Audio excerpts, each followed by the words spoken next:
Check the mic and make sure it sound right, boys.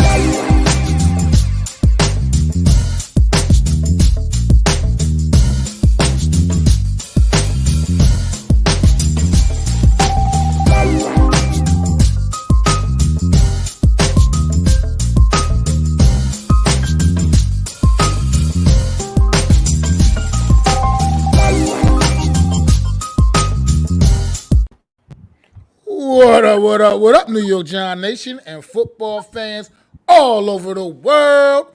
It's your boy, MacDaGiantsFan. I got my guy, Adam Costas, here with me. You know what time it is. It's the real Deal NFC East Round-Up. Punch that intro, baby. Cash flow.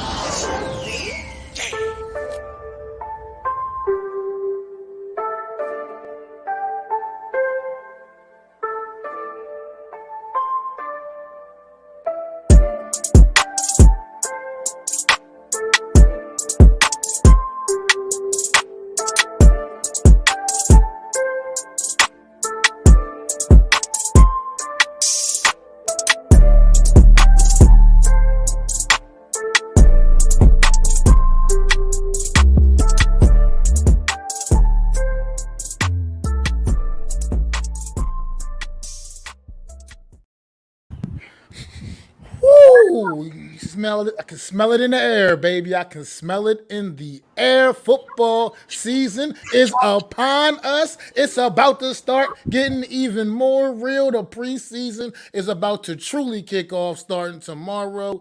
How you feeling about that, Adam, man? Let them know, man. How am I feeling? Finally, football has come back in August. That's how I feel about it. Absolutely, man. I've never been so jacked up and hyped and excited for the preseason in a long, long time. Yeah, and there's a lot to be excited about. Absolutely, man. We got to see. We finally get to see this team on the field. According to the coach, Brian Daboll. What team are we talking about? You're playing. I mean, you know what team we talking about, man. We talking about them New York Football Giants. That's right, absolutely. people. Right out the gate, coming with the New York Giants versus the New England Patriots. They headed on their way up to Foxborough right now, getting ready for the showdown tomorrow night, man. Safe travels. Absolutely, man. I just love this. Is my favorite time of the year. Get some sleep. Get some New England clam chowder in you, if that's what you like. Or if you want to be, if you really want to be crazy, get some Manhattan clam chowder in New England. Oh, I don't know. You're in New York. It's going to be a lot of fun. Randy, how are you? We're about to dive into this Giant team. Let's go. Absolutely, man. It is. It's been long overdue, man. I've been waiting to see this product on the field in some capacity, and it's finally here, a little over 24 hours away, and we're gonna finally see what it's hitting for, man. I mean, I'm just curious to see the progression of this football team, man. I'm excited to see the development, hearing some up and down things about certain aspects of this team. So I'm curious to see the product on the field. The secondary is one of my biggest things I'm gonna keep my eye on tomorrow night, man. As you got to see what's going on out there, man. Who's gonna seize those spots that are available, that guys out there playing for, competing for. We know Xavier McKinney's spot safe. We know Adoree Jackson's spot safe. After that, man, it's got a lot of guys competing, man. Got a lot of question marks. So they're going to New England. Games at 7:00. It'll be broadcast on NBC in the tri-state area, but you can see it nationally on NFL Network. And let's be honest, this is what some of the things that we're going to be looking for on Thursday night, tomorrow night. One, coherentness. Are they coherent enough to run the vanilla offense? I know people are getting mad at me. A few people got mad at me because we went to the practice and I said the team looked caca. Big Pat, how you doing? Hey man, you gotta put in that work. You know what I'm saying? But this Sunday is confident. I don't want to hear anybody tell me, well, they're running vanilla plays. Vanilla plays need to be executed at 100% capacity. Period. You need to come out there and run the basic formations. Look like a football team. Don't get called for holding all the time. Tyrod Taylor, don't make him look better than the starter, which they're probably only going to do a couple handoff anyways. Make sure that you come out of this game clean and you get a clear evaluation, because I think Brian Dable is smart to start the starters, because I think that's what was the downfall of Joe Judge last year, was just saying that those dumb scrimmages that he played were enough to get this football team ready. Then come September, he goes, well, it's going to take 4 weeks for us to get up to speed. No, Joe Judge, no. The season doesn't start 4 weeks after you start the season. The season starts right out the gate. So right out the gate, I need Daniel to be in there. I don't even care if he plays a quarter. Just play. Good. I mean, I'm glad you just said that, because I was thinking this the other day. What's going on, Ash, man? And thanks, Pat, man. This vacation was awesome, bro. Really appreciate it, man. Got stories. But not for this chat, though. Not for this but chat. I'm glad you said that, because I know it may sound crazy, but I just feel like this team needs work. And I'm not saying all the starters need to play the whole first quarter, but I feel like, man, Daniel Jones needs a quarter of work. At least needs two a quarter drives. of work. I mean, if he can get 2 good sustained drives, then yeah, I can feel you on that too. Yes. But we need. I want to see this guy not just try it out there, like you said, for like one possession and just sit him down like that's enough work for the day. You know, You missed me at FanFest live and in person. I was there, just as loud and as crazy as I am now. So I met Miz. You could have met Miz. He's the same height as he looks in his photos, and he's the same crazy nut job that that calls me every Sunday about football. But Mac, the thing is, this team is in a new offense. There's no excuse to put them on the bench. You only have 3 preseason games. You only got a little bit of work. If this were, go ahead. I was gonna say, because like, straight up, like, obviously, we probably don't need to see a whole, like, for instance, quarter of work from Saquon Barkley. No, we know what we got there. You know what I mean? We know what we got there. Yes. but we keep that starting O-line out there. You keep Daniel Jones out there and get this kid the work he needs, man. Keep and let's go. I mean, I know it's in most situations that sounds like kind of like a reckless idea, but I think this is kind of just a different situation. This kid needs live reps. He needs live rounds. Well, the entire team needs live reps, right? Think about it. Evan Neal, I would play at least 2 quarters with the first team and the second team, because he needs the reps and he needs them quickly. The more he can get, the better, because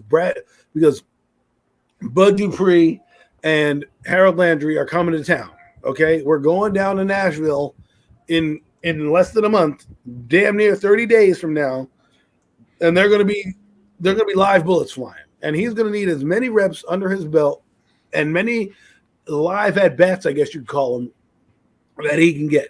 This way, he doesn't feel like a duck out of water, come that Sunday. Because the last thing you want is to be like, all right, we're going to play Evan Neal just 1 quarter and yank him. And next thing you know, he could have seen more time. And I know you want to risk factor the injury, but I think Jeff said it best the other day. You can get injured any play, anytime, anywhere. I can't play. It's football. Right. We're not doing a ballet. We're not doing, baseball where you can scratch your nuts and get a home run, right? And stand around and do nothing. This is a live football game, live bullets. Guys are trying to make teams. This is what this is about. And this is what this preseason game is about. And there's going to be players that I'm looking at specifically in this game. And maybe not necessarily the starters, even though I played Daniel Jones all 4 quarters. That's just me. But we'll see what happens. I want Neal to play with that too, big. half this game, to be honest with you. Yes, he needs it. The thing is this. People laugh at the preseason, but it's still NFL football. There are still guys that you're either going to see on teams or they're going to be on different teams. This is what you need. And I don't care if you're playing a 3rd string tackle because, New England doesn't want to play their guys. You need the reps against a different opponent, against a different jersey, against a different helmet, against somebody who's not in Appalachia State, okay? I mean, absolutely, man. And like you said, to me, it's not about what the other team is doing. It's about what you need to do to make your team better. It doesn't matter if Bill Belichick doesn't want to play his starters. Well, don't just go out there and beat up on his backups. That's what you got to do. Get the reps in, like you said, against other teams. Start hitting people. Start getting conditioned to being hit, and get ready to play some damn football. Because this team ain't been ready to play football in a very, very long time. And right now in practice, they don't look like they're ready to play football right now either. So for me, I need to see what they're going to do. Like you said, I don't need to see McKinney. If you don't want to address him, fine by me. Barkley, you don't want to address him, fine by me. You know what I mean? Daniel Jones, you don't want to address him, not fine by me. Okay, No, not fine by me. Not at all. The one person that needs the most reps in this game is number 8. But I get it. You need him also for 9-11. However, I don't want the guy behind him to look better because you decide to play him when, with the starters. You just need to give this guy a chance. You need to give all these young guys an opportunity to shine. Guys, I'm looking to see. Yusuf Korcher. That's a guy I'm looking to see. Okay? The safety. Let's see what AK has to say. It's different when you play your own guys compared to another team. That other team wants to get your QB. Your own guys don't necessarily want to do that. AK, let me touch on that point real quick. You're right. In practice, they don't hit the quarterback. So live bullets only fly so far. And Daniel Jones is skittish with nobody hitting him. So now you're going to tell me that guys are actually going to hit him now who are going to take his block off? Let's be honest. There are guys right now who are sitting there in their heads, in their dorm rooms, hotel rooms, wherever they're at, saying, I need to make a play here. I need to do something big to make this team. And this is where they just Absolutely, man. This is the opportunity, man. Like you said, last year I felt like Joe Judge did this team a disservice in the preseason. Basically, just squandered it completely away. Like this team was good and ready to go. Clearly, we proved to not. Instead, he lets Andrew Thomas get embarrassed, right? And everyone's panicking because he gives up a few sacks, and Andrew's like, "I was just trying something out." This is the time to do that. I know people don't want to hear gadget plays, but if I'm Brian Daboll, maybe I bring out one of the plays I never normally throw out there. Because at the end of the day, I don't really care if anyone sees my plays. It's about how I execute them. Because you know what Tennessee's going to do? They're going to turn around and hand the ball to Derrick Henry, and they're going to be like, stop us. They're not going to be like, the Giants are going to see our plays on Thursday night. No. Who cares? Who cares? Bill Walsh doesn't care. Execute your play. You're going to beat them. Period. I mean, pretty much. That's how it comes. I mean, and that's also what it's about, execution, man.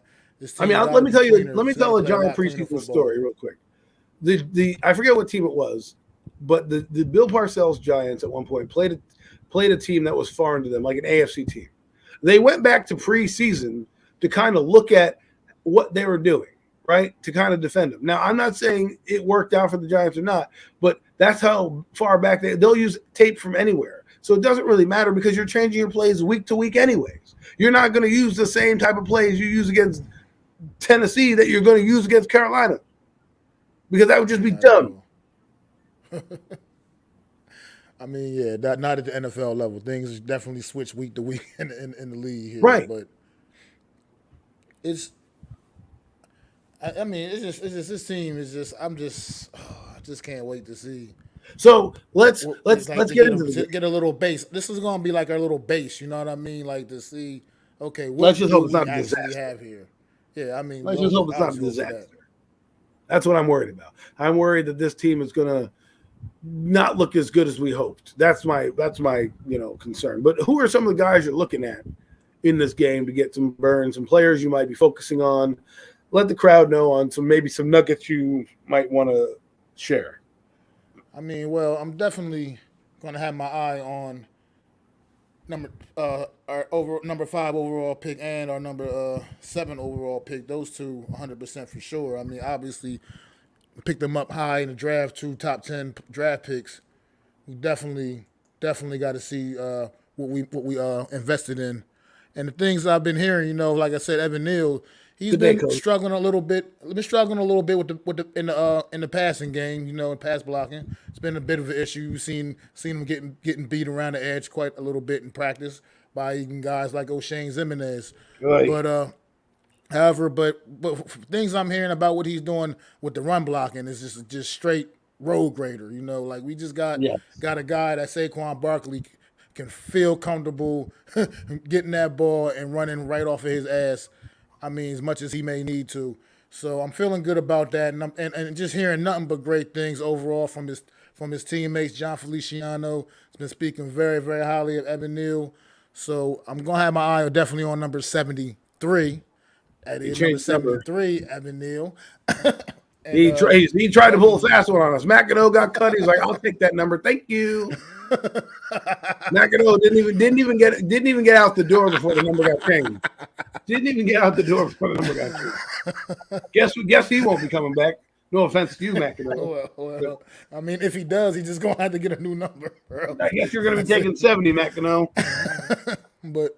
And then Thibodeau, man, same thing. I just want to see this kid work, man. Hearing a lot of good things about his work ethic in practice, man. Seeing little flashes you get to see from the clips I see, man. He's looking at everything looking sharp. But I want to just get my eyes on these two very high draft picks that the Giants obviously invested in to help change the culture on this team and help take this team into new beginnings. Basically, essentially. These two are going to be cornerstone pieces, man, on this team, and I got to see what we invested in. Hopefully we made the right choices. I feel really good about both of these guys, man. But now it's time to see them on the field for real against other competition and not just their teammates in blue. Well, I want to address something real quick that AK said. He said, "I truly feel that you guys have a better potential than most people give you credit for, but there will be ups and downs, but they will be downs you learn from and get better." I agree with you. However, here's my only issue is that a lot of these guys you see now won't be here next year. Okay. Just they're under 1-year deals or prove it deals or things like that. My thing about this season is I'm not worried about the ups and downs. Let the kids grow, let the young players grow, because the average median age for this team is like 25 or something like that.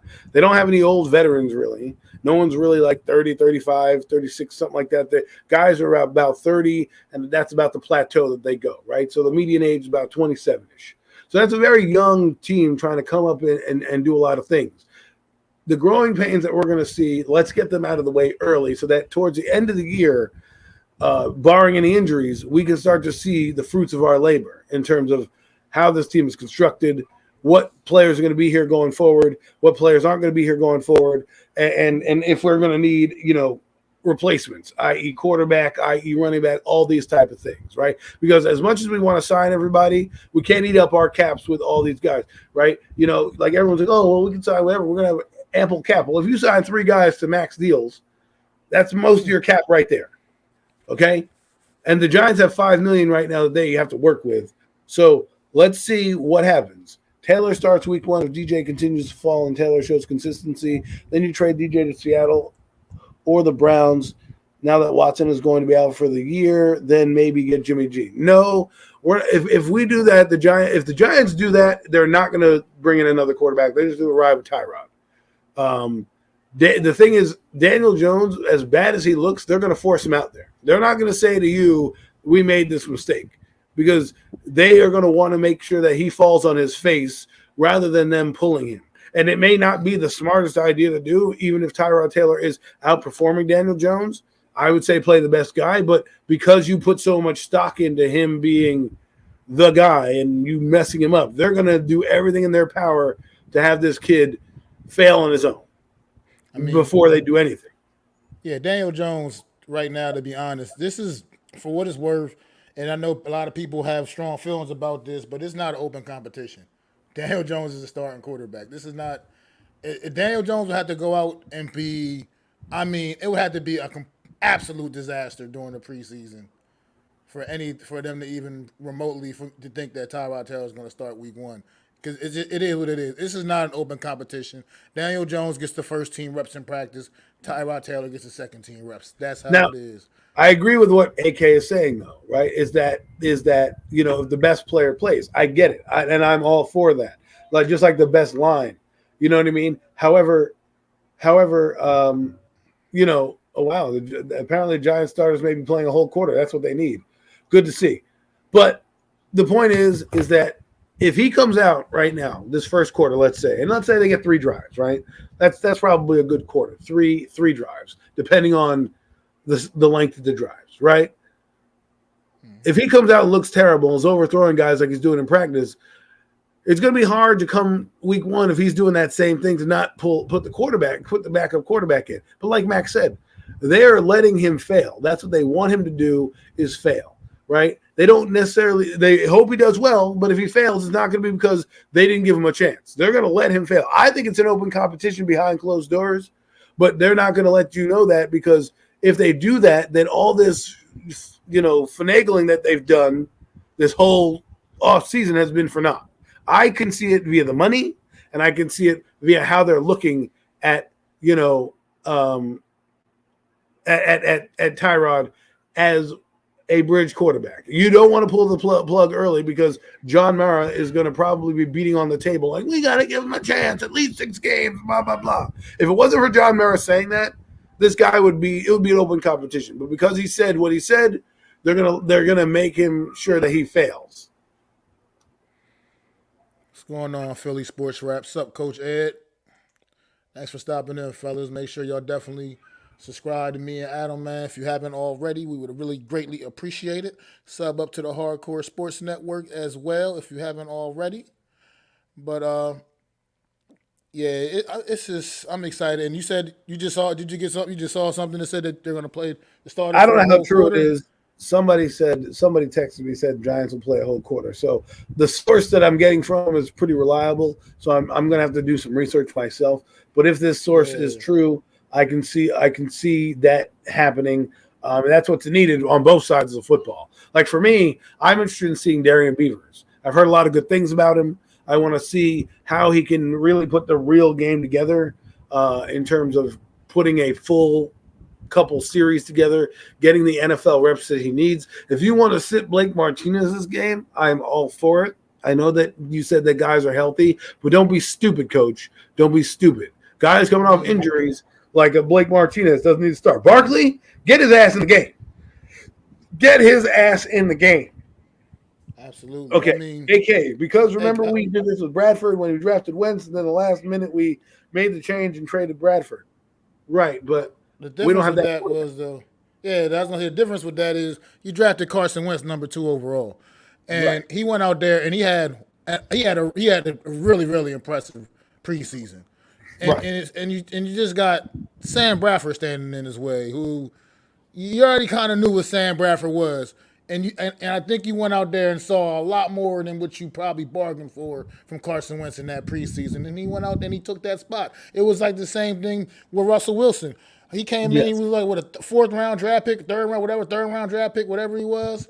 Yep. And the Seahawks had just signed Matt Flynn that offseason to a big contract to be their starting quarterback. But Russell Wilson was so impressive that it was just like, you know what? We got to do what we got to do that's better for this football team. And Matt Flynn was making all that money to be a backup quarterback for a season, until he finally got released from Seattle. So, I mean, I think the situation is a little bit different because, Tyrod Taylor's reputation is not that of like Russell Wilson or even at that time Carson Wentz, you know what I mean? So, I think it's just a lot different situation here, and I think like Adam's been saying, the Giants are going to allow Daniel Jones to sink or swim on his own. I think Coach Ed has some interesting stuff here.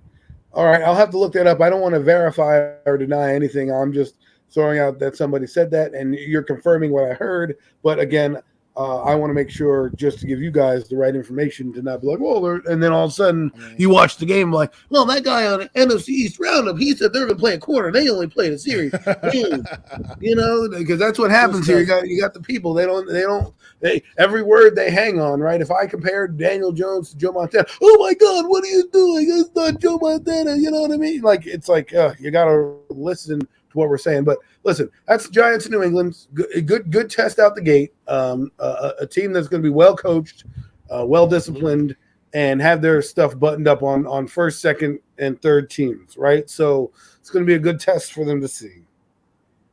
But I get it. I get to say hi to Joe Judge too while they up there. High five him on the way. See you never. How was that beer? How was that beer pizza party that we weren't invited to? The fans would have loved to have gone. I would have loved to have some free pizza at Joe Judge's house. Probably would have told them off after a couple beers. Like, how the file cabinets are. I wanted to see what the file cabinets look like, man. Like, hey, man, thanks to the Keurig, thanks to the filing cabinets. Nice job. Holy cow. Don't let the door hit you on the way out. Any other expectations? Anything else you want to see? Like any specific position or group that you wanted to? What's going on, Authentic?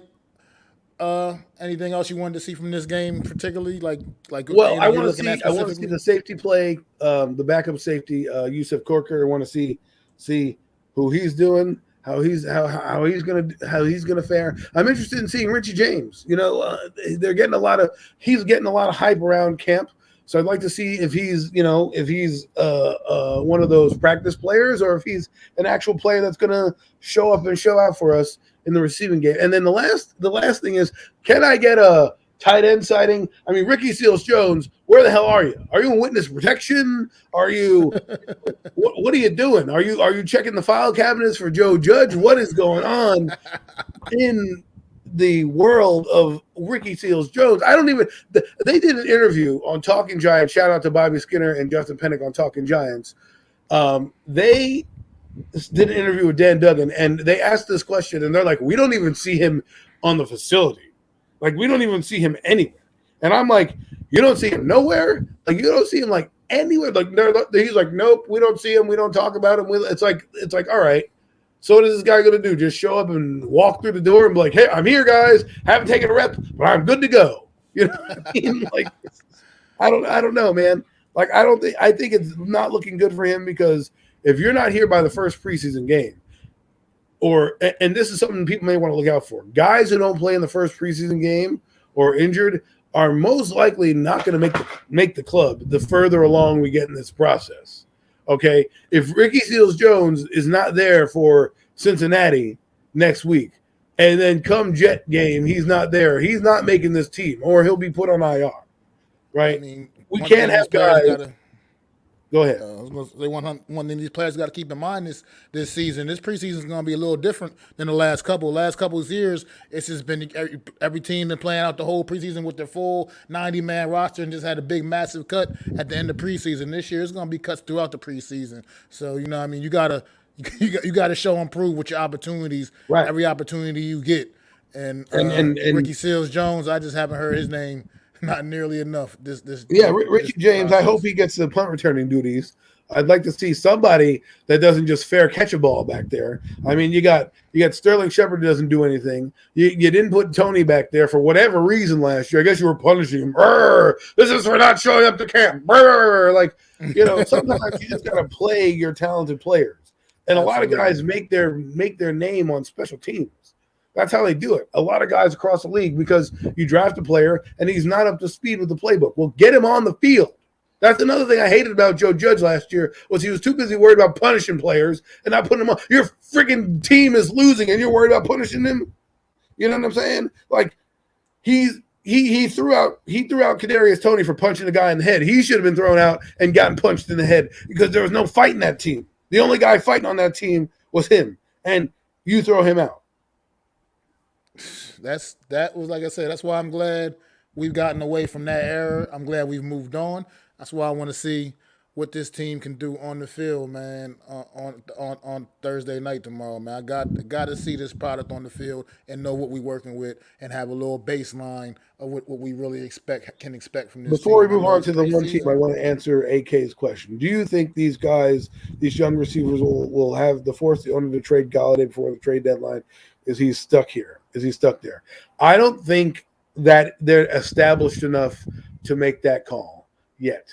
If let's say Richie James was a second-year vet and he had a good season last year, and he's coming in this year and you expect bigger things, I can see that.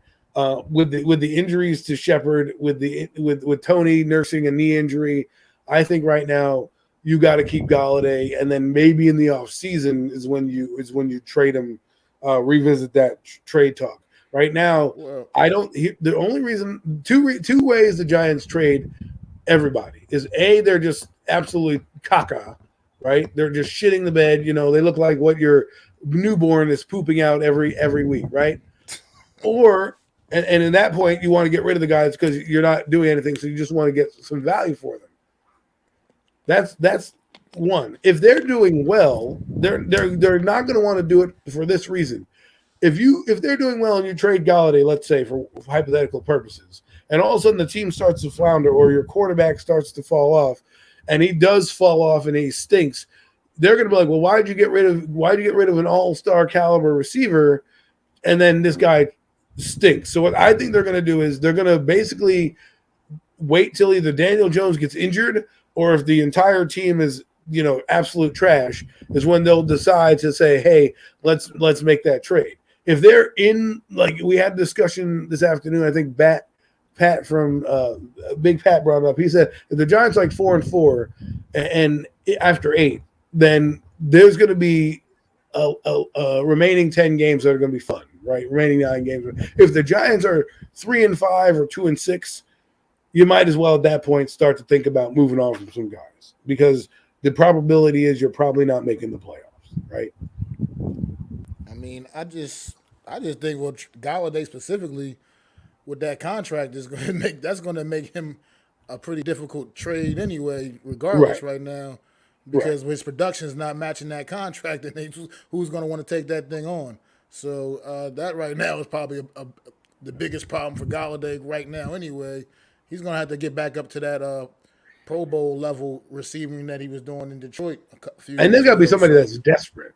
You might have to negotiate where we'll eat the rest of his contract or something. It's got to be like either he's like a malcontent and he's having meltdowns everywhere, right? And he's causing more drama than need be. Or the team is doing absolutely dog shit, but he's playing well, so you're going to get something for him. Or like we said, the team is doing well, but you want to have some assets. That's the only way you can get rid of him, right? Malcontent, he's even playing well. Because if he's not playing well, no one's going to be like, hey, yeah, well, I'll give you a 5th-round pick for that crappy receiver. No, they're going to be like, what are we doing? Now, if a team like Kansas City or Green Bay or something like that needs a receiver, that'll put him over the top, right? Maybe you say, Aaron, you call up Green Bay and say, hey, you know what? We got Kenny Galladay here, who's better than all your receivers combined. Maybe you want to take him and put your team over the top. But it has to be the right. It doesn't necessarily have to be the right offer. It has to be the right team. I agree, man. Any last final thoughts on this Giant Patriot matchup? No, I think we talked enough about the lowly team from New York. We can move on to the other scrubs in the NFC East. Well, on Friday night, the Philadelphia Eagles will be meeting up with them New York Jets. And I don't have much expectations, obviously, for any of the rest of these games we're going to be talking about here. But I am interested in these teams, obviously. So, Jets had a good offseason, man. I'm kind of curious to see what kind of product they're going to be putting on the field from a football fan standpoint. But the Philadelphia Eagles, man, a couple of things I want to look at from them is I want to see this connection, man, with Jalen Hurts and A.J. Brown. I don't know how much of, if any, we're going to see. You mean Bernie Mac? I am calling A.J. Brown Bernie Mac from now on. That is my name for him. When he comes to town, I'm gonna be like, it's going to be Eagles and Bernie coming to town. Bernie Mac. Yeah, so I'm just curious. I'm curious to see that situation, see that connection, see how they developed as a unit right now. They're getting on the same page because, like I said, Jalen Hurts, great athlete, man. He did a lot of special things with his legs in particular last year, but he definitely needs to develop as a passer of the football. When you keep him contained in that pocket, he's got to prove that he can beat teams with his arm as well. So just got to see. I don't even know what the kind of plan the Eagles have going into that game as far as playing time for their starters, but those are the things I'll be looking for. Well, I want to see that connection, but I don't know how long they're going to play, to be honest with you. So we won't really get to see that unless they're force feeding certain things. For the Eagles, what I want to see is their depth pieces, guys like Jordan Davis, the young draft pick, to see what he can do, while he's there. I also want to see what Nakobe Dean can do, right? That type of player coming out. I also like to see what their lineup is and how I know James Bradbury is really helping them out. I think the Giants, are going to bite themselves this season when it comes to James Bradbury because they gave up a good one. It's a shame they couldn't work out a deal.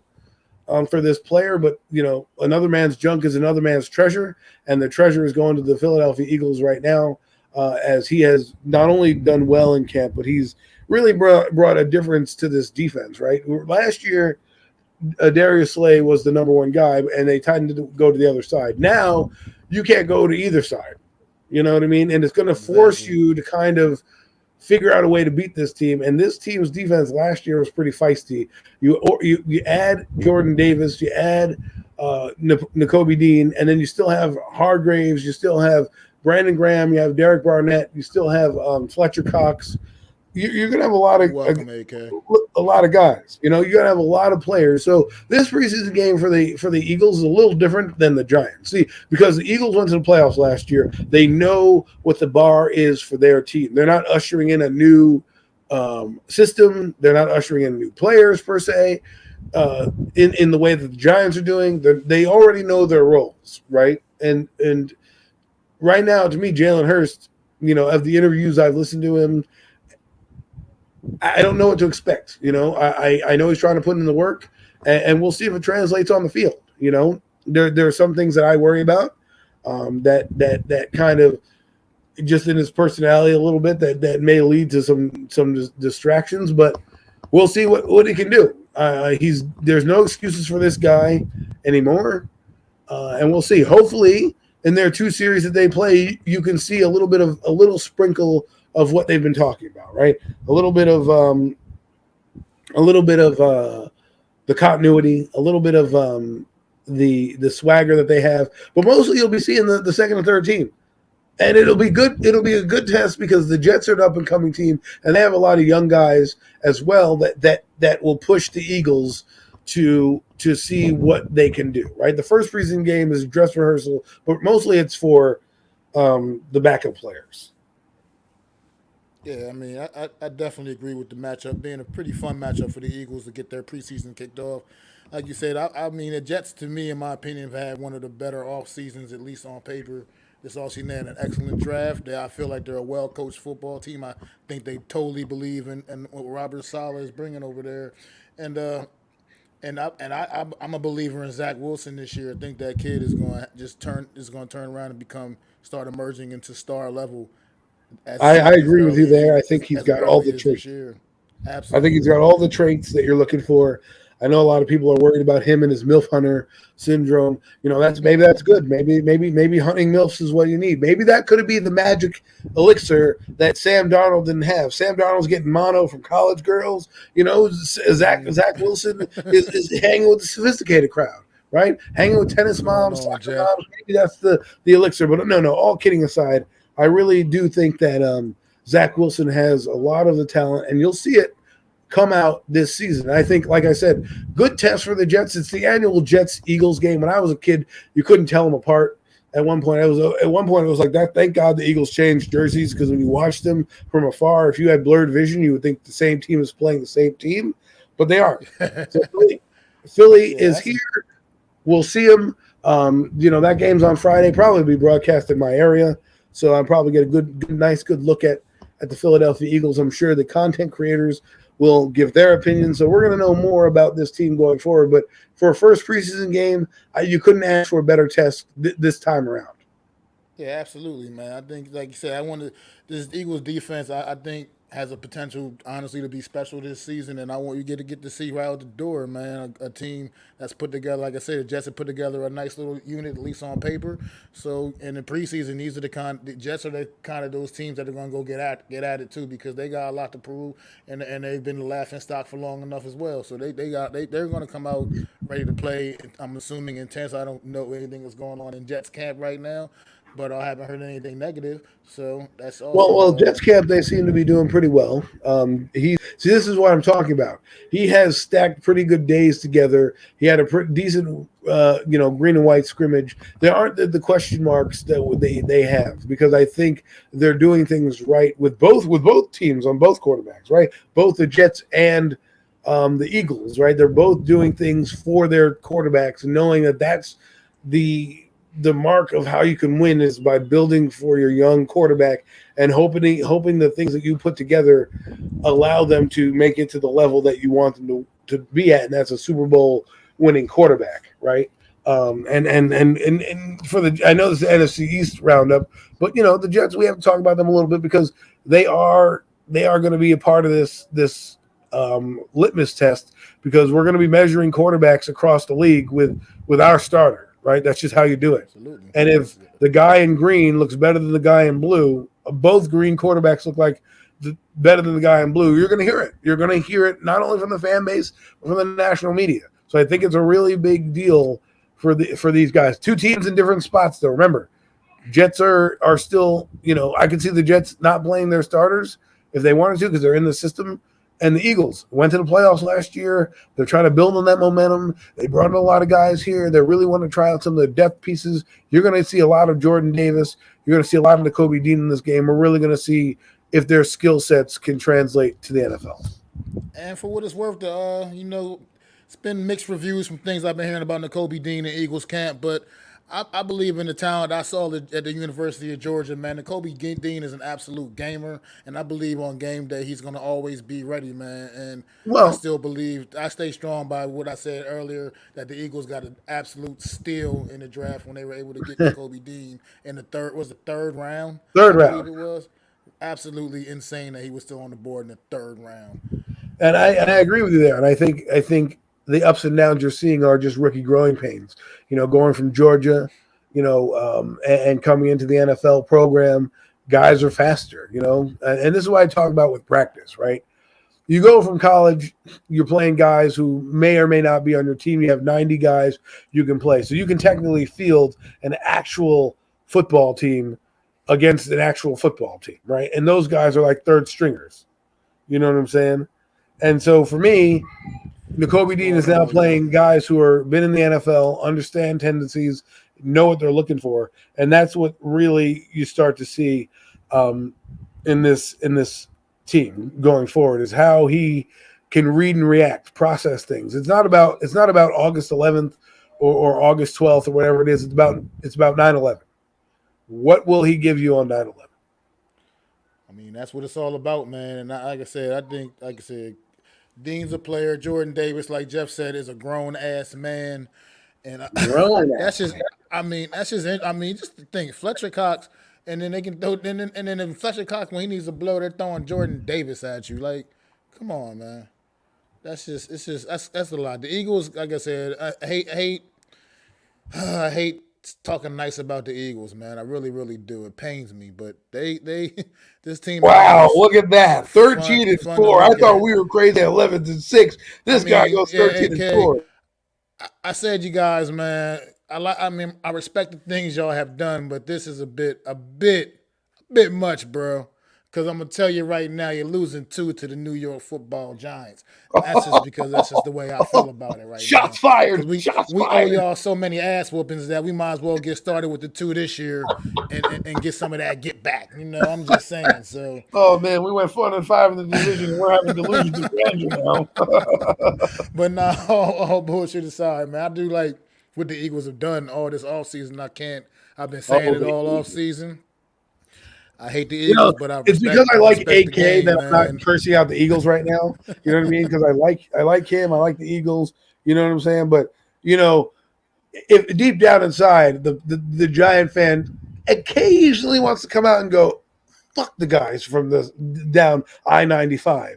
Okay, but being that we were the reverse record of 13-4, we were 4-13. I really don't have much of a leg to stand on. So. I mean, I'm just gonna always defend my boys tooth and nail, man. You can't just, you gotta. I just gotta let you know, man. You talking that 13-4, and you got two coming from you from New York. I mean, so I don't know. Unless you're gonna just go only lose 2 more games by season everybody else, that'd be all business. But you're losing 2 when you see New York. I'm just telling you right now. That's how I feel this season. Right, that down. So 2 of your 4 losses are coming from the New York Giants, who may not be in the playoffs. Good luck with that. But even if y'all the only 2 games we win, I'll be all right with that. Not really, but I like beating the Eagles. Oh man, love it. Love it. This is why you get to the NFC East Roundup. You get a little trash talk every once in a while. But let's move on to the other team other two teams in this division that we have to talk about, unless you have more to talk about with Philadelphia. I really don't. I gave them enough props for one segment of a show. Yeah, so enough praise. They don't need it. I'm tired of that. They don't need any more. Yeah, and let's move on Saturday, we got a Saturday afternoon. We got the Washington Commanders taking on another team that's on the New York Football Giants schedule, the Carolina Panthers. Another interesting preseason matchup, man. Two teams with some new things going on in their organizations this all season. Had some new moves. Carson Wentz, obviously. Look, I didn't say 11-6. Taking over as quarterback. Don't put that on me. I said 7 wins. There's some people in Giant Nation who want to believe 11-6, and hey, I can't blame them. I can't blame them for doing that. But look, you know. But yeah, interesting. I mean, both these teams, man, making some quarterback movements this offseason. Washington Commanders, obviously adding Carson Wentz, who is that a USFL team, the Commanders? People can feel any way they want about Carson Wentz, but he is an established starter in this league. He was nearly MVP of this league just about 4 years ago, and I'm just a believer in that talent doesn't just completely just go away just like that in a few years. I just believe in the talent of Carson Wentz enough to know that is a major upgrade at quarterback for the Washington Commanders.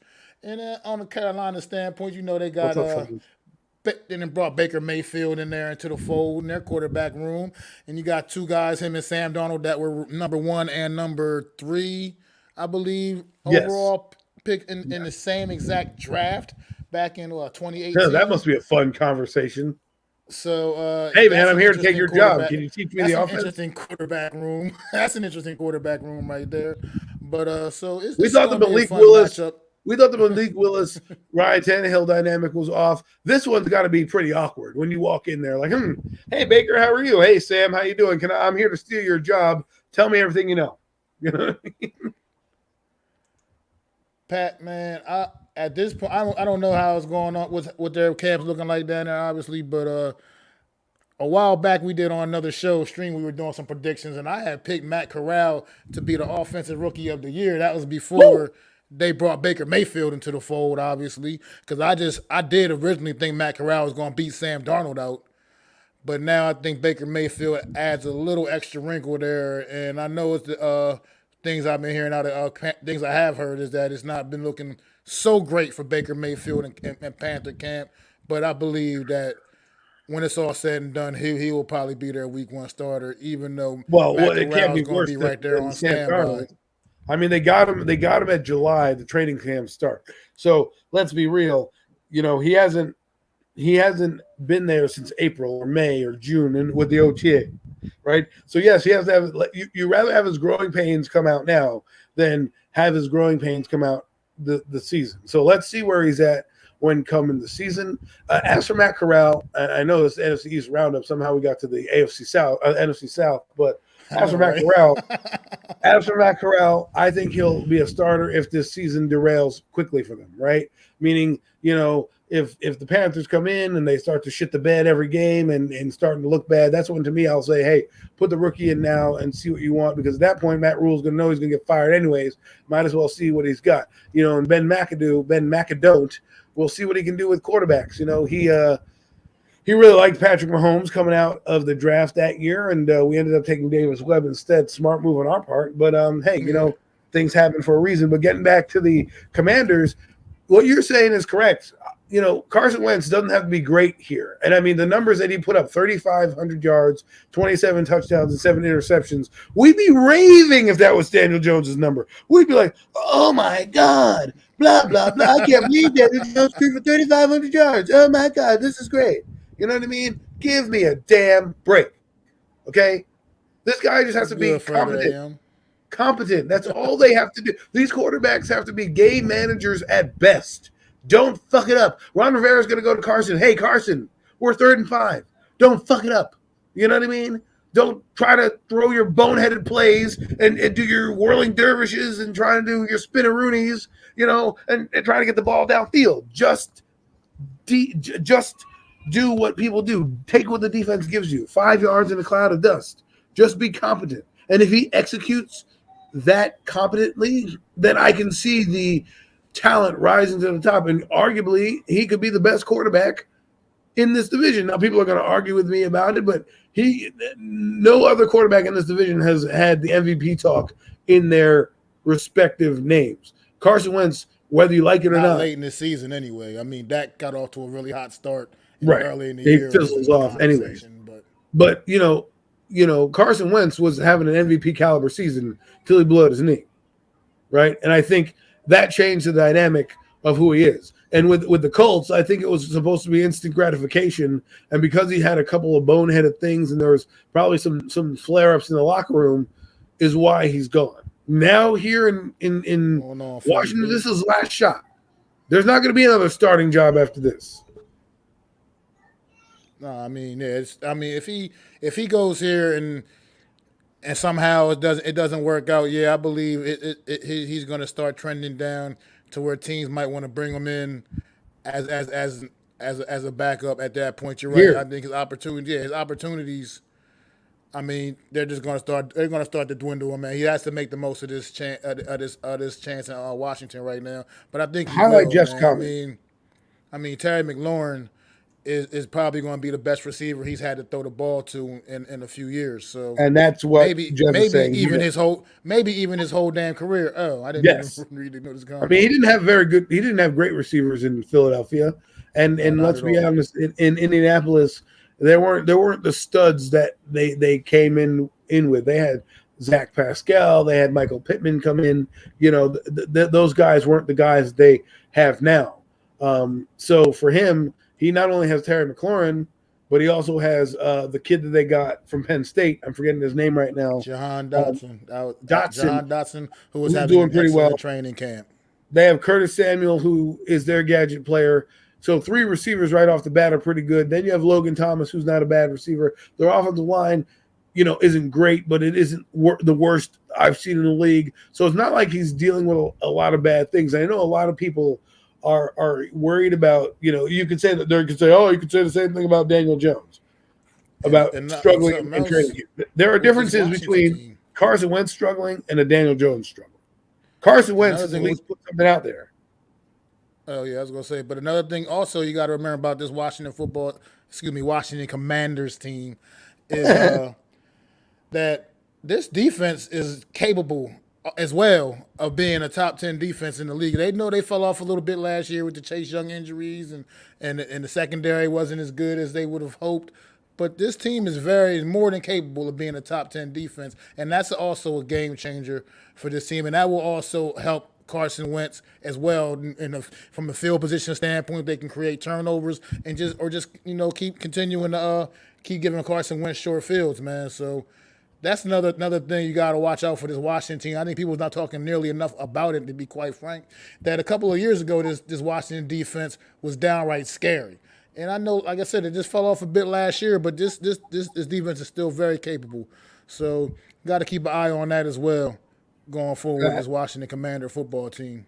And I love that you said that, because I respect Ron Rivera and what he's going to do. This team went to the playoffs with a 7-8 record, or 7 whatever record it was a few years ago, and because their quarterback was not competent, they ended up losing that game to Tampa Bay, eventually winning the Super Bowl. And then last year, Tyler Heineke, they tried to go with, and obviously that didn't work out. They won 6 games, and so now you're bringing Carson Wentz, and that's an instant 2-game upgrade over Tyler Heineke. So they might be fighting with the Giants with an 8-9 or 9-8 kind of season, and that could be good enough to either win the division or get into the playoffs. Who knows? But I just can't throw it out there. And like Jeff said, Antonio Gibson's a pretty good running back. Their defense is not bad, okay? And we'll see what happens going forward. Jack Del Rio, they obviously like Jack Del Rio on their staff, right? The players that got behind him during that little controversy that he had early on, so for me, this team is flying under the radar right now. They had a lot going on with the scandals, which I don't know what the hell is going on with that, with their owners and the cheerleaders and a lot of scandalous stuff. But somehow they've made it this far. And we've just got to see. Like, I don't want people to say, well, we're going to beat the Commanders as Giants because we beat them every year. Well, guess what? Last year we lost a close game to a Commanders team. And then in MetLife Stadium, I think against the Commanders, it might have been Philadelphia, it was where we ran the 3rd and 9 twice. The 2nd and 9. Could have been against Philly. I think it was against the Redskins, if I'm not mistaken, is where we ran the double quarterback sneaks. So they beat us twice as well. So, let's just pump the brakes here. Let's see how it plays out, because you never know what a change of scenery could do for a guy. Yeah, and just real quick to touch on Coach Ed's comment when he had a comment up there about the scandals. I think that is a fair point with this Washington team. I think that does kind of can affect the players, because honestly, I can't speak. I don't know what they're showing up to work. Sometimes you had the people out there picketing whatever they do, protesting some of the things, because this is the day and age we live in. People strong beliefs, believe strongly about certain things, and who knows what these players sometimes show up with and other things they're dealing with behind the scenes that us fans wouldn't have any idea about that they're even dealing with. So maybe that could be an issue, part of what's be going on with Washington, but at the same time, at the end of the day, when you get on that field, it's just time to strap up and play football, and you got everything, let everything else go, man. And for 60 minutes, man, just go out there and ball out with your brothers, man. So at the end of the day, the cream always rises to the top, man. I still do believe this Washington Commanders team has a potential to shake things up in this NFC East division this year, and I wouldn't count them out, man. I think Carson Wentz really kind of is an X factor player for them this year. That could potentially put this team over the top. I think they are a well coached football team.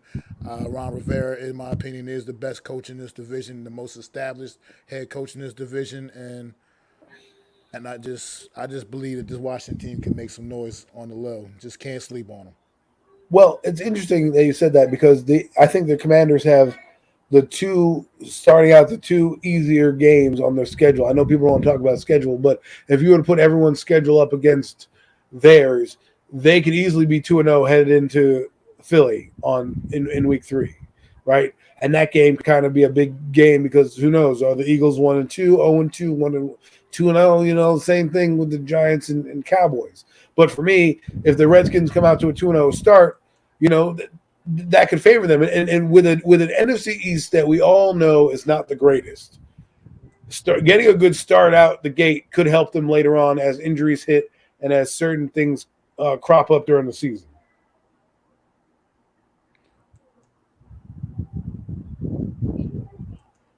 But you have any more thoughts on this Washington Commanders football team before we can get ready to?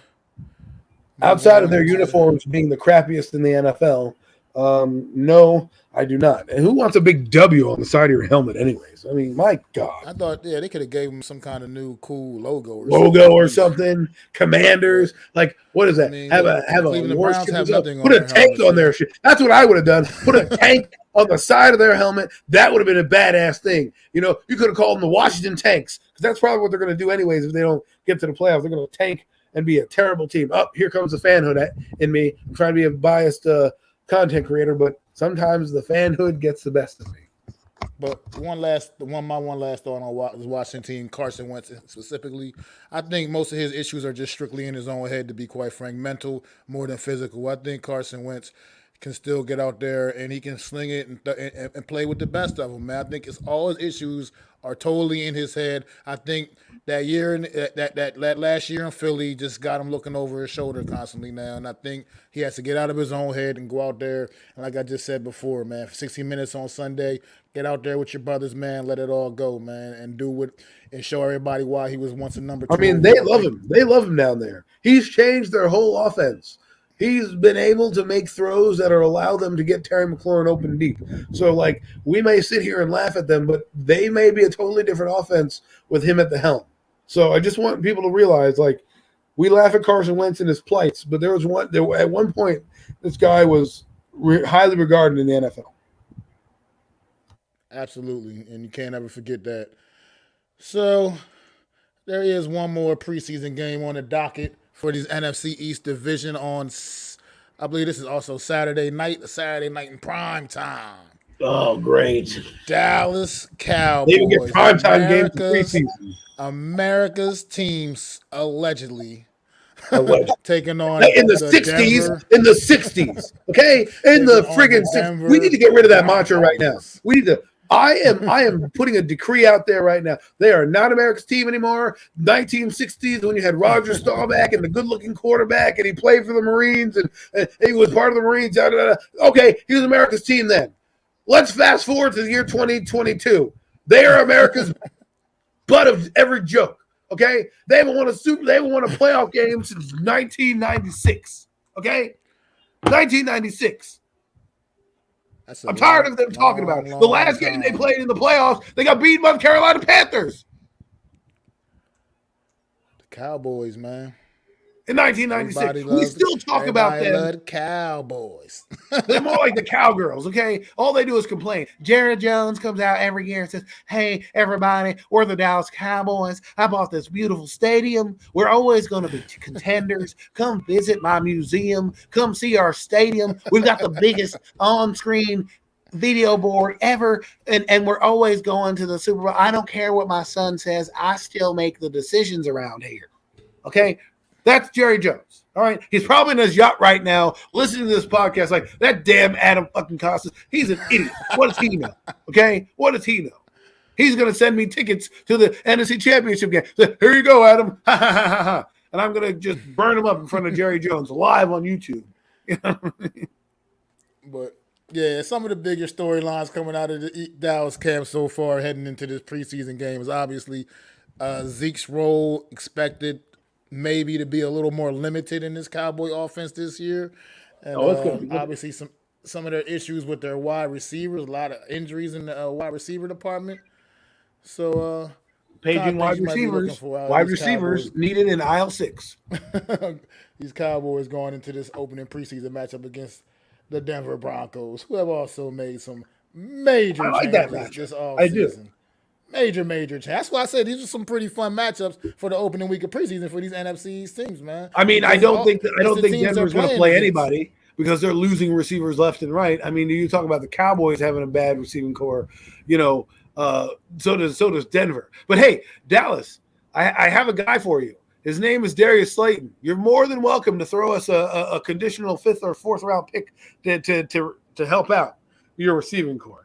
He's not the brightest guy. He may drop a few balls on you, but hey, he's on the market, and he will be featured in the preseason, so you may get a good look at him. So, Cowboys, if you're listening, Jerry, if you're listening out there, you can always call up the New York Giants and get your new receiver, and you can have a press conference and say, well, we stole him from New York, and we think he's the best thing ever. That's why we're bringing him in here. I'm Jerry Jones. Thank you very much. Jerry Jones is awesome, man. That Jerry Jones impression is great. But no, to be real, for the Cowboys, I don't think you're going to see much of Zeke. You're probably going to get his feet wet. Same thing with Tony Pollard.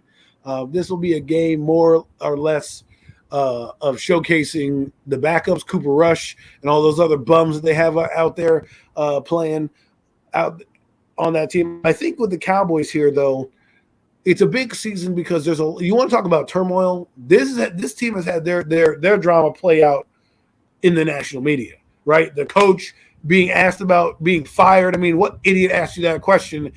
Probably should be fired by the media. Well, is your job on the line? Is your job on the line? I mean, who asked that dumbass question? So there's a lot of drama going on between a lot of these teams. That's why I think maybe the Cowboys need to get off to a better start than anybody else because of the turmoil that is going on behind the closed doors. Like if they start out with Tampa Bay, who this morning we had a discussion about Tampa Bay losing their receivers and tight ends and a lot of injuries happening to that ball club, does that give the Cowboys a chance to win those games? And the answer is yes. In a game that we thought they probably wouldn't have a chance in, now they have a chance, right? And so if they go 1-1 the Cowboys may be on their way. If they're 0-2 heading into that Week 3 game, that's a game if I'm Giant fans, I'd be concerned about, because I do not want to play a desperate Cowboy team with Mike McCarthy and everyone's basically job on the line. Dan Quinn, Mike McCarthy, Kellen Moore, job on the line. You want the Cowboys to have a win or two coming in, because it'll be a little easier. I wouldn't say easier, but the mindset is like, all right, it's a divisional game against a team that's not as desperate to win a game. We can steal one at home, blah, blah, blah, as opposed to a team that's going to be desperate, basically out of sorts and needs something. I mean, I definitely agree with that. You definitely don't want to see a desperate Cowboy team coming to MetLife Week 3. One thing that will help is that Dallas's offense is playing Tony Pollard all year round. Yes, he could be a big threat being moved all over their offense scheme. I agree with you, Jeff. Tony Pollard, I think people aren't underestimating. I think he's the reason why we're talking about Ezekiel Elliott's role being diminished is because the role we think is going to be increased by Tony Pollard. I mean, if you want to talk about a guy who does everything, he pass blocks, he can catch the ball out of the backfield, he can run between the tackles, he's got breakaway speed. He does basically all of it. And for me, he's one of the key components of the Cowboys doing well. But here's my thing with that. That's where I've been coming with my Ezekiel Elliott takes this offseason, man. I think that's going to help Ezekiel Elliott go out there with a chip on his shoulder, feeling like, wait a minute, I'm the man. This is my position. Like in the program when Omar had stepped in the room, I'm the starting running back. This is, and I think I don't want to be facing Ezekiel Elliott who's feeling like he's got something to prove, because we already know what this man is capable of, man. And I don't want to see him all that feeding himself, scoring touchdowns on our account, especially.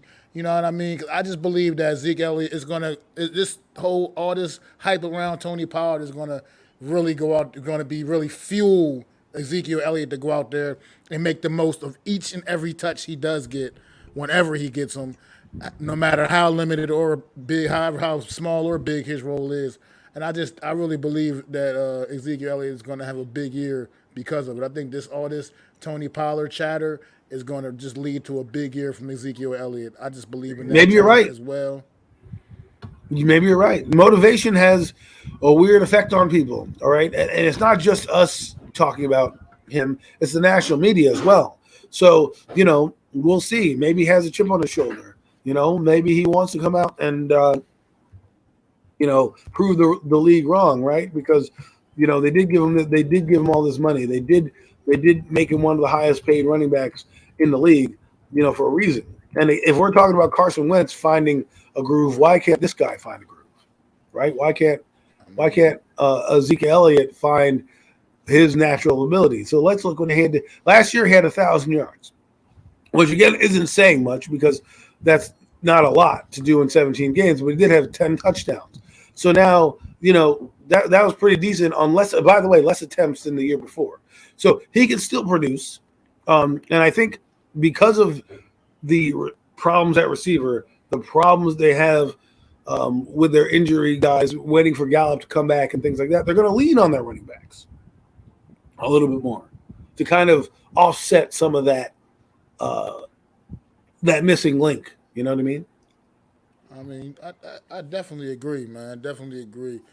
And on the defensive side of things, man, look, Jeff, I hear what you're saying here, man, but I think they can look at all the film they want on Micah Parsons, and you got to go out there and get the job done. You got to stop him, and that's a lot, to ask anybody at this point. I think Micah Parsons proved that he's an absolute stud a year ago, and I don't see his play declining very much at all this year unless the Cowboys absolutely use him completely the wrong way. If you look at Ezekiel Elliott's numbers, right, his first year he played 15 games, had 1,600 yards, right? The second year he played 10 games, had 983 yards, right? The next year after that, he ran again for 1,400 yards. Okay, the next year in 2019, he had 1,300 yards. 2020, he's had 979 yards, and this year he had 1,002 yards. Every season his career average is 4.5 yards a carry.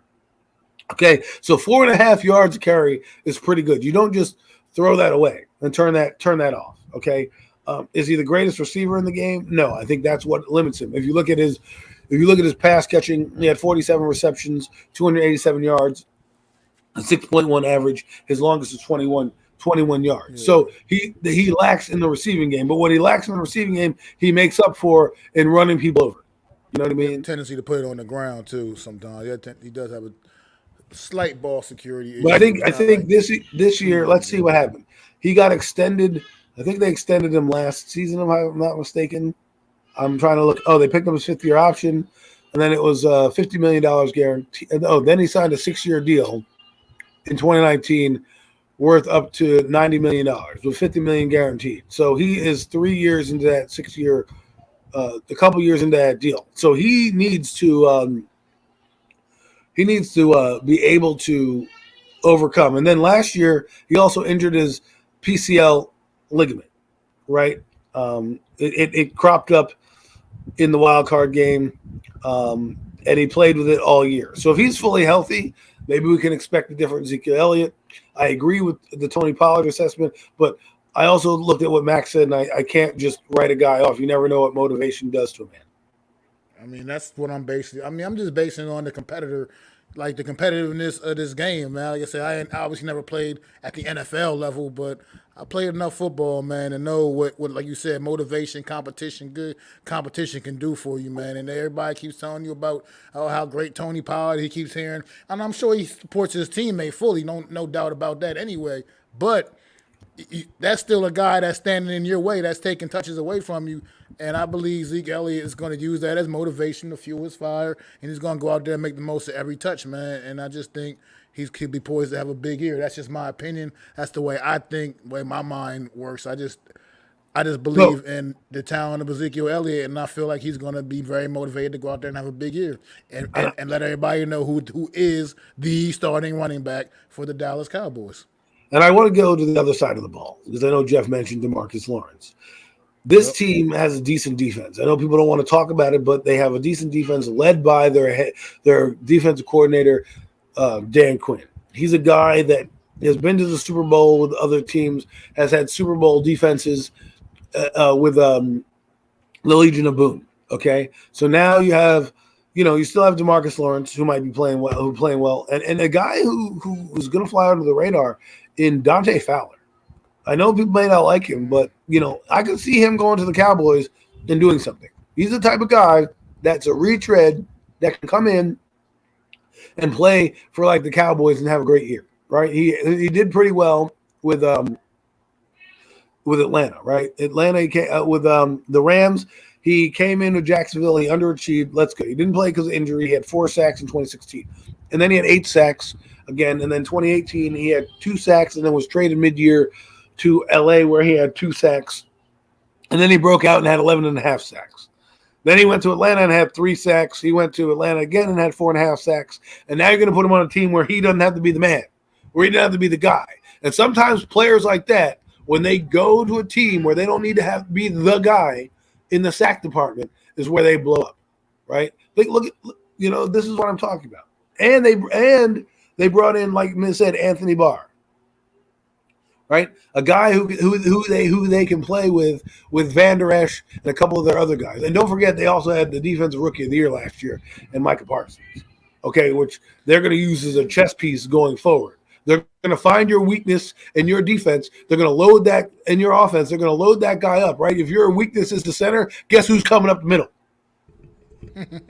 Guess who's coming up the middle? Absolutely. Your tackle's weak. That's what I said, the man. Guess who's coming off the edge? Grown-ass man. Michael Parsons is a stud. You don't have to sell me on Michael Parsons in any way, shape, or form. I'm just saying to the people, like, I know we want to write this Cowboy team off, and they've got a lot going on for them, but they did win 12 games last year, okay? And they won it in a division that we deem not great, but how great do they have to be? 9, 10 wins? We did pick the Eagles at 11-6 as our prediction, but as the season goes forward, let's be real. Maybe 9 wins get you in. I mean, another thing about this Cowboy defense, Jeff touched on a little earlier up in the chat, was Trayvon Diggs. Now, this guy did have I guess you have to still say he had a tremendous season with all those interceptions a year ago. But let's face it, man. he does get burnt a lot, like Jeff mentioned in the comment. He's getting burned in practice. And he if he's pretty much reliant on getting those interceptions, and I just can't see him duplicating that kind of production again. What I can say is this: year. If the Cowboys create havoc on defense with their front seven, I can see him doing that same thing, being in the right place at the right time and plucking guys, plucking balls out of the air. But if the Cowboys are struggling and they are not doing well, it won't. You're going to see the warts exposed by Diggs. That's fair enough. That's definitely fair enough, man. But yeah, Anthony Barr is good if he's still anywhere near the player he was a few years ago in Minnesota. Man, I think he may not quite be that guy anymore still, but he's still a good piece that they added to this defense. And once again, I mean, you got to all see it play out on the field. But the Dallas Cowboys right now, I think defensively, that's going to help keep them in a lot of games. And obviously, we know the capabilities of this offense, even though right now they're dealing with a lot of injuries at the wide receiver position. But we'll see. Like I always say, like I said earlier, the cream always rises to the top, man. This is going to be a fun division to watch, man. This is going to be a pretty fun little prime time preseason game. Hopefully you get to see the starters for at least a series on both teams. I don't know what you can really expect from these two teams. Like you said, Russell Wilson ain't got much to prove other than the fact that he's playing on a new team with a lot of new teammates. But I don't necessarily know if you're going to be rolling Russell Wilson out there. I don't think Micah Parsons needs a mentor. I think, if anything, Anthony Barr is going to get mentored by Micah Parsons. Say, hey, old man, this is how you play. I mean, at this point, yeah, Micah Parsons, I would fully expect to see a C on that man's jersey this season. I just don't see any reason why he wouldn't get captain duties for that defense this year. That kid went out and it was more than a splash a year ago. It was looking pretty damn special, and it just sickens me that to know that he could have been a New York Giant so easily. What could have been easily. But yeah, coulda, shoulda, and we got Tony instead, a guy who apparently some beat reporters think is not in tune yet with the maturity level that comes with a player. We're going to find that out pretty soon if some of these rumors that we're hearing are true. And the worst thing is like if Michael Parsons goes on to have a Hall of Fame career and Kadarius Toney is out the league in 3 years, we're really going to be kicking ourselves. I mean, how old is Kadarius Toney? About 22, 23 years old, maybe? I don't know. So what? Like that, something like around that. He's a young guy. He's a young guy in life still. He's a young man. He makes millions and millions of dollars. We get it. But I mean, he's still a 22, 23-year-old young man in life. So he's gonna have a little bit of fun. You can't expect him to be mature like some 40-something-year-old guy walking around. I mean, let the kid have fun. As long as he's making plays on Sunday, let the kid live. He ain't out there doing nothing stupid. You don't hear him in the media out here beating up his girlfriend and all kinds of other craziness. Let the kid live. That's all I got to say about that. The media he's a strange cat. All crazy in narrative. The kid clearly has an eccentric personality. Let him have fun as long as he's getting the job done and he's showing up every day, working hard and making plays for the New York Giants. That's all that's going to matter. In my opinion, at the end of the day, you're right. It doesn't matter. I don't really care what he does. I mean, you got one quarterback in Cleveland who's getting rub and tugs, all over the place, right? Meanwhile, our guy gets mad because he's out rapping. When, by the way, the average NFL career is 3.5 years, and if it doesn't work out, you need a backup plan. And he's already got a backup plan. Now, if he is having maturity issues in terms of not wanting to learn the playbook or stay after, those things will come to fruition and come to light. But being mad about him not being able to be there, like for example, if you guys watch Talking Giants, there's a guy on there named Dan Duggan, and he was going in. He went into saying that Kadarius Toney doesn't look engaged in certain aspects of practice. Now, I'm not going to get too concerned about it, but it is something I'm going to keep an eye out for and see if he does end up being one of those receivers that takes a play off if he's not getting the ball or kind of does that. Because at the end of the day, he was shopped for a reason. he was in that rumor mill for a reason. Whether it was to light a fire under his ass, whether it was leaked by Tony's agent, whether it was, put out there for whatever reason, it was put out there. And I can easily see them saying, enough is enough, we're letting him go. I mean, if it comes down to that, but just right now, I just feel like the media always wants to stir a little something up, man, especially in New York, man. Like I said, if this kid was out there, like I said, doing crazy things, doing truly reckless things, then I'd understand, man. But if he's like I said, little 22-year-old kid, whatever, just out having fun, like 22-year-old. When I was 22, I used to have fun. I mean, damn, I had more fun than I have now. I mean, that's you live your life then, man. That's you growing up, man. Like I said, don't let these kids' bank accounts make you forget that they are kids. They still young in life, man. Right. If you think about where I was at 21, if I had this money, I'd be doing. If I had any type of rap skill, I'd be doing the same thing he's doing. Absolutely, but I can't rap. The only thing I can rap is a gift. You know what I'm saying? So, that's my rapping skills. And I'm not even very good at rapping gifts. So there you go. So I don't have a second career to fall back on as going to Bloomingdale's and being a gift rapper. He at least can do that. I mean, look at Brian Dable. They played his music. They're trying to relate to the guy. Like Jeff said, he's oozing with talent. But just don't get distracted by what he does off the field. Just see what he does on it. And if he produces on the field, who cares? Exactly. That's all I care about is production on the field, results on the field, man. And just let it go, man. Everything else is not even a concern of those guys, man. When they're coming to cover the New York Giants and Kadarius Toney, they're covering football. They're not there to cover the other stuff, man. What that man does off the field, man. That's his business. Well, they tried to. Man, we did. They tried to, but he's media some clowns, right? So he gives it back to him, and that's why I think a lot of guys don't ask him questions because like Pat Leonard's asking questions about like, oh, you weren't here. He's like, I had a personal matter. Why do I got to answer to you? Like, are you my boss? Like, I would have said the same thing to Pat Leonard. I'm like, who the hell are you? What does it matter to you? Dable knew what I was doing. That's all good. All this bullshit in the offseason, and the Giants didn't do him any favors. Let's be honest. The Giants didn't do him any favors when the media came and they were like, oh, did he get the playbook? Look at that. Buko in the chat. Welcome. AK, your players better not injure mine this Friday. Well, I hope not. Be more optimistic there, Chris. We talked about your team being pretty good. So, but like I said, seeing out there with the Jets, man. But if you don't have anything else about the Cowboys, or the Giants, I took their closing thoughts, I guess.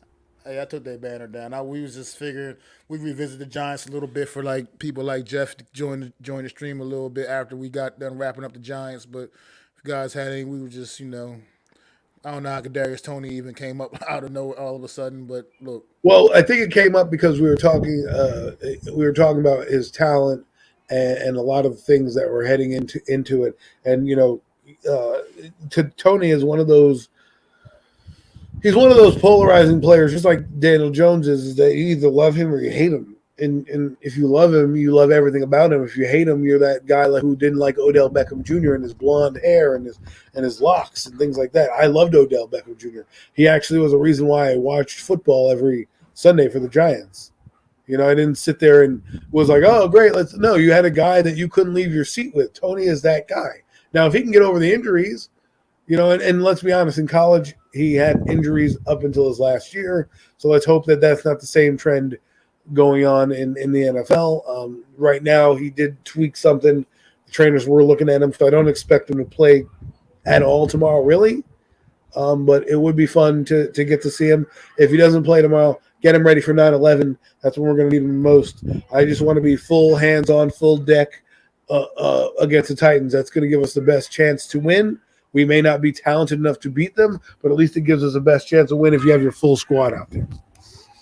How about any of the other rookies you want to keep a particular eye on going into this game? I know I was touched on Thibodeau and Evan Neal earlier. Yeah, I want to see. I want to see some. I want to see Jeremiah Hall. He's got a big opportunity to kind of make the team. before he was losing out to Andre Miller, but unfortunately I would have said Andre Miller, but he broke his forearm, so he won't be playing. So Jeremiah Hall has a chance to kind of step up and be that swing tight end that we need, that move tight end, fullback, H-back role. And I just kind of want to see Jeffrey, welcome aboard. What up, everyone? How y'all doing today? We here for the NFC East Round-Up. Let's go, New York Football Giants. How you guys doing today? I think there's an echo in this room, right? There's two Macs. I see one in real life, and then I see an avatar Mac. I don't know which one to believe these days.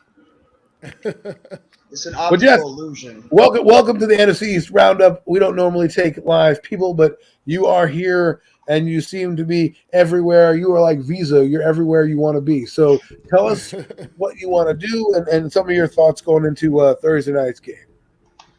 Well, I mean, the one thing I want to see this Thursday night in terms of the game is obviously we don't want to have to deal with any injuries, but most importantly, well, let's see what this first team offense can do for the first couple of drives around the field. We don't want to just see them go out there and stall 3 and out every single time. We want to see if these guys can move a little bit down the field, maybe get us a couple of touchdowns or something to give us a little bit of insurance that, hey, maybe we actually have an offense that can be somewhat competent. So I would make sure that Dable at least gives these guys 2 or 3 series just to see what we can get out of them because they need as much reps as they can get. And in terms of like the other thing, I want to see these depth players. I want to see how some of these young guys can go out there and see if they can snatch one of those, second team backup roles for the New York Giants going forward, especially the fact that we're weaker in terms of the linebacker position. We don't know what we have at the cornerback position behind our 2 starters. And, of course, the offensive line. I think the offensive line right now in terms of our depth is very weak. And we have to see if, there's any of these guys can go out there and prove to us that maybe we actually have something there because – if we lose our guys, any of our guys on that offensive line, especially our offensive tackles, we're in trouble. So just seeing what guys can step up and give us some insurance that we have some decent depth behind our starters. Well, I'd like to actually get a closer look. Now that you mentioned that with the offensive line, the kid we drafted in the 3rd round from North Carolina, not the one that got hurt, the Zudu. I'm curious to see. Zudu better not look like doo-doo. Zudu's hurt too. Zudu's hurt. He got one of the I missed that. He's questionable for the game. I don't know what his injury is, but yeah, he's apparently questionable. He's butt hurt. But I mean, I've been hearing good things out of camp from Zudu, and I was curious. But Jeff, Mac, here's the problem with that. I want him to learn one position. The fact that they've got him learning guard and tackle, and that he's going to be maybe the number 1 reserve coming off the bench, doesn't really do anything for me. Okay, it really kind of scares me because then you got a guy, God forbid, coming in there who's raw and still hasn't seen all the game film, right? So if Andrew Thomas, knock on wood, is banged up for some reason, you have to put him out there. It's gonna be rough pickings, man. I mean, I think Jeff is right. We need to scour the waiver wire for some veterans who are going to be cut loose from teams because Jamil Douglas, Max Garcia. Well, that's what this is, though. This is that wait-and-see period right now when that's going to start happening. I mean, teams are going to start trimming the fat, getting rid of some players. Some guys are going to be cap casualties. Some guys. I don't want another Billy Price. It just is. That's just going to start. That's going to start happening, and I feel like there are going to be maybe a couple good guys out there that we could probably bring in, and just for those, like you said, that purpose at all. Some veteran leadership adds to that depth, man. So I just think right now we got to kind of. Wait and see what it start when these teams start shaking them leaves and see what falls off, man. Mac, I've even heard some fans that have gone out there and said that they can't wait until we get Matt Peart and Nick Gates back as potential death. Number one, you don't even know what these guys are going to be. They're coming off serious injuries. Matt Peart was terrible last year when he was healthy. So if, God forbid, Thomas or Neal goes down, you really feel comfortable throwing Matt Peart to tackle? I don't want to sound mean, but I've already moved on from Matt Peart. Oh. I agree. I've already moved on from Nick Gates. I know a lot of people want the feel-good story, but, the probability is that that's a serious knee injury and a leg injury, and he hasn't put any weight on it in terms of like a grown human being. You know what I mean? It's different than using weights and lifting when an actual guy, 300-something pounds, is leaning on your leg and you have to anchor. Will he have that ability to do that, on that surgically repaired leg? And let's be honest, the center position is something they've got to invest in or make a move with, meaning either Move Lemieux there and practice with Lemieux. Like, that's how I look at it. You practice with Lemieux at center, let him get the reps. But I was telling somebody before, we had a discussion. I said, if you're going to do Lemieux as your number one center, right, going forward at some point, then give him the gear to be a backup center. Don't try to thrust him in there now. Let him learn from John Feliciano. Let him take some reps on the side. Let him get to work in the gear. And then next year, you can come in and then maybe you draft a guy or something like that. And what ends up happening is then you can groom either another center or he can be your guy going forward. But what I don't want to see is like, oh, we're just going to put him in because I don't want to see that happen. I want this to be done correctly. Give these guys a chance to build, give these guys a chance to cross-train. But when you cross-train players at positions that they're not familiar with, it tends to hurt them down the road because they can't focus. It's like this, Mac. You're asked to do your job at your particular workplace, right? Then they tell you, hey, Mac, we're short-staffed. Now you're going to have to learn a whole new skill set that you may not be familiar with, but because you're next to it or it's similar job duties, now you're going to do it. You're not going to be as comfortable in that position because you don't know all the ins and outs of that position like you do your current position. But you're going to be a team player and help out where you can. But where you lose is that you lose a good guy at, like, for example, if he's a decent left guard, now we have to move him to center. Now we have to replace the left guard. But if you think Azudu is going to be that good, then you move Lemieux to center to keep the best five going. That's how I look at it. Don't just force a move to force a move. I definitely heard that. Definitely agree, man. But Jeff, since you just hopped on, if you had any other thoughts, I mean, we were going to wrap it up shortly here. But if you had any more thoughts on what you're looking forward to seeing with the start of preseason? I just want to see a team that's going to go out there and show that they have a little bit of – that they're going to be a competitive team somewhat, especially looking at the starters because we've heard mixed reactions so far at camp, especially from that offense. And we just want to go out there and see that we have at least a competent offense. Even if it's, preseason or whatever, you need to get these guys the reps that they need, especially the quarterback and the wide receivers. They need to show us something that we might have at least something going forward with this offense because right now, Daniel Jones just looks like he's got no chemistry or no timing at all with his top receivers. And he needs to get as many reps with these guys as possible, and you can't worry about injuries. I'm really happy. The happiest thing I've heard Dable say is that he's going to play these guys and not worry about them getting hurt because you can get hurt anytime. You get hurt on the first play of the first game of the season. So get these guys out there. Saquon Barkley get hurt last year, stepping on somebody's ankle, just walking back to the huddle. I mean, Barkley also got injured week 2 against the Chicago Bears, right? So, and it wasn't even a turf injury. He jumped in the air, got hit, and landed awkwardly. So this is a violent game. The intensity is going to turn up right now, and you want to get these guys as much exposure to that intensity as possible, especially the young guys. And especially with a team, like Jeff said, that's learning the nuances of an offense. You don't want them to miss out on getting reps because you're like, well, they had a scrimmage, which, by the way, they look caca in, okay? They didn't look good in this scrimmage. They don't look good right now. They're having a lot of trouble with the install. And I know a lot of people are like, oh, it's practice. But these are the times you want to look good because you take what you do on practice and it translates to a game. Yeah, I agree 100%, Adam. I mean, you need to get as many reps with these guys as possible, and you got to take advantage of this when you have the opportunity. So let's see this offense have at least – would you guys both be comfortable with at least 2 or 3 series with these offensive guys before pulling them out? Played the entire first quarter. Spoke earlier. I would like to see a whole damn quarter from these guys if that's what it is, because this team needs to learn how to play football against other people. Listen, the more reps they get, the better. This team they need it. This team needs it. You can't be holding back right now. Like we just said, football's a violent game. People get hurt. You can't go out there with that mentality of being scared. This team needs to work on the field. If you want to give Barkley, a couple of series, a couple handoffs to get him hit at the line and get tackled a little bit, and then you want to pull him out and give the other 3 backs who are fighting for roster spots a chance, I understand.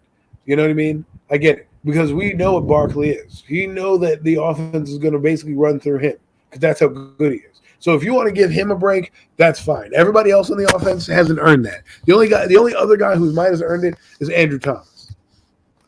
That's true. But I was going to ask you guys too, real quick. Have you guys talked about the players that you're looking forward to seeing? Out of the not necessarily the starters, but some of these backups that you're curious to see how they play in this first preseason game. Yeah, I mentioned Darian Beavers and Jeremiah Hall as two guys I'm looking forward to in the preseason. I'm also looking forward to Tyrod Taylor to see a competent backup quarterback. To see, and Miz says take nothing from this game. You take stuff from this game, Miz. You're not watching football correctly if you're not taking stuff from the game. The reason I don't care if they win or lose, but you will. I mean, Victor Cruz got found in the preseason, so you don't want me to take the Victor Cruz, highlights in the Jet game as anything. I'm not going to just poo-poo a preseason game because it doesn't fit the narrative that you're looking for.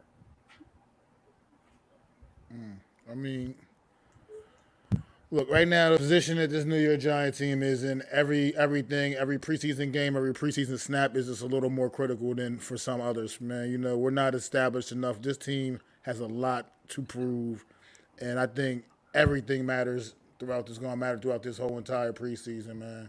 Everything is going to count. I watch O-line. It's too early to grow. Miz, the point is this. Last year, the preseason revealed that our offensive line was going to be bad, and a lot of players were going to be terrible. Going into that line, a lot of people had optimism. The preseason revealed a lot of stuff that people didn't want to believe, and it turned its reared its ugly head.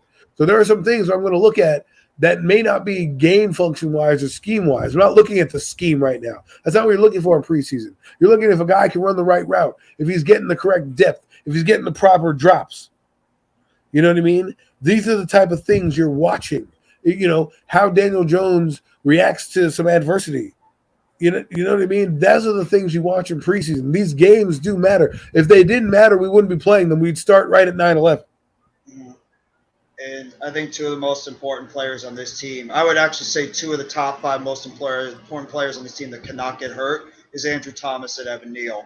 Those two guys have got to be out there, and they got to be brick walls at left and right tackle, because do you really feel confident if we have to throw out a Will Holden or a Matt Peart, God forbid, if one of these two get hurt? They need to stay healthy. That's going to give Daniel Jones the best opportunity to have somewhat of a clean pocket from the outside in terms of these opposing pass rushers. So those two guys have to stay healthy.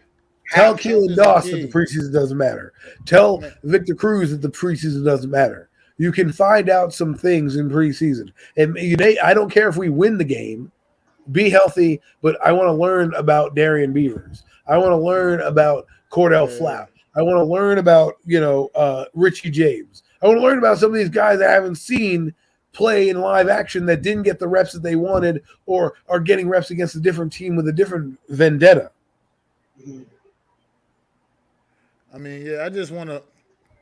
Yeah, I mean, like you said, health is the key, but at the same time, like I said, I'm gonna take it however I want. You can't go out there with that mentality. You can't go out there worrying about being hurt, or you're going to get hurt. You just got to play. You got to play loose, and you got to play fast, and you got to just play football, man. And like I said play before, football, man.